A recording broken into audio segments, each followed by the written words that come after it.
Then the next step is to remove the tension from the stockinette in the undercuts.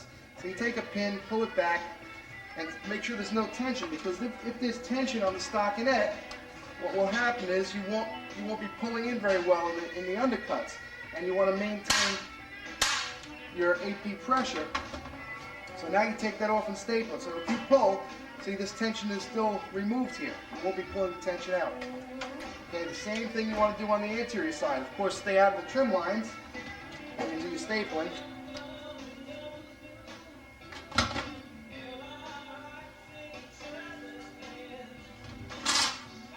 Okay.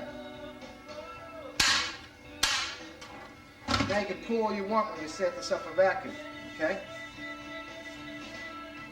Alright, now, the next step is to wet this down. But you don't want to wet it down until you're ready to start vacuum forming, because if you let it stay wet too long, the moisture is going to eat away at the paper tape. And if the paper tape starts to swell, it gets kind of cruddy under there. So you don't want to wet it until you're ready to start vacuum forming. We're going to go over to another project right now that's ready to be formed. And I want to show you another technique that we use if you're going to be making EndoFlex prosthesis without an insert. A lot of times we make limbs without soft inserts, and there's a little bit different technique in doing that way. Alright, so we'll go over there. Okay, this is a model here that we're going to be making a prosthesis on. It's a duplication. We're not using an insert, so this is just a plaster model. There's no insert on this project. So what you want to do is, you can put a nylon on the model first. You don't even have to, because the cotton stockinette's going to go over it. But you can see where the molding cone is. Now, the retaining ring is between the molding cone and the model, and there's going to be a gap there. So what will happen if you don't fill that gap is the plastic will pull in and trap the molding cone in the prosthesis itself, and you don't want that. This is just a model. You know, this is going to end up coming out of the prosthesis. So if you see that little bit of red, what we did was dummy this up with Play-Doh to keep that dimension. And then for a little bit of security, I wrapped it with a little bit more paper tape so that it holds that dimension, because there's going to be a shuttle lock going in here. Alright, you follow that? Now at this point, we're ready to put the stockinette on it. Where's that piece that you already wet down? Oh, here we go. And we're going to do the same trick, removing the tension from the stockinette.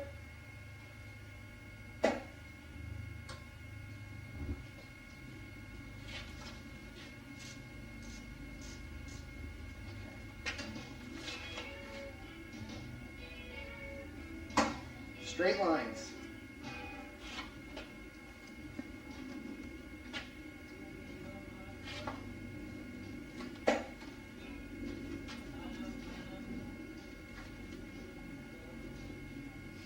Okay. I'll need a stapler again over here more. Also, this is the place where if you wanted to, say you want to build up the socket, increase by a ply or 2 or 3 or 5 or whatever you want to do, this is where you want to do it. You can put the whatever stump socks you want to increase the ply, and then your cotton stockinette has to go over it. Take it. Again, reduce the tension, rotate. That's okay.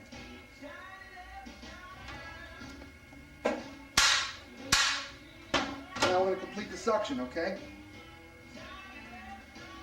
This is a vacuum system that we have set up over here. You have your vacuum line going through, and the suction comes out this area, okay? So we're going to seal it off right here. And the trick to the EndoFlex prosthesis in the forming stage is that we're going to be rotating this prosthesis 180 degrees twice during the vacuum forming procedure, and I'll explain that in a moment. Maybe you can get me that water separator too, so I can show them that thing and how that's important here. Now, the only problem with using moisture when you're vacuum forming plastics is you risk destroying your vacuum pump. Not only you risk it, you will destroy it, especially if you're using a centrifugal pump. So we have a system here that we have available through the Ortho remedy. This is nothing more than a gravity feed moisture separator for your vacuum system. All right, this line here is mounted vertically. This line here goes to your vacuum pump, and this line goes to your vacuum station. And these clips are designed so they mount on the wall, hold it vertical. The bottom of this tool also, you notice it's got a clear section on it. This is clear PVC, and the reason for this is so you can see the water level. When it starts to rise, you can unscrew it from the bottom and empty the water out of it. Because what will happen is your vacuum will be pulling up through this way, but being that water is much heavier than air is, the water will drop down to the bottom and separate the moisture from the air. So that this way you have dry air going into the vacuum pump. Very important if you're going to be doing this.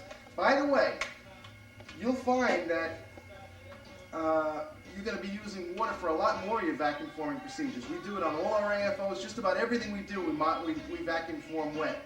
Because like I said, water happens to be an excellent mold release. And also, the nice thing about water is you're not affecting the seam integrity, because if you were to use silicones and powders on the project, there's a risk that that material will get into the seam area and detract from the integrity of the seam. But you get real nice finishes on the inside of your AFOs even if you want to use water. And if you find yourself using water often, you're definitely going to need something like that, some kind of moisture separator. It's too serious today, huh?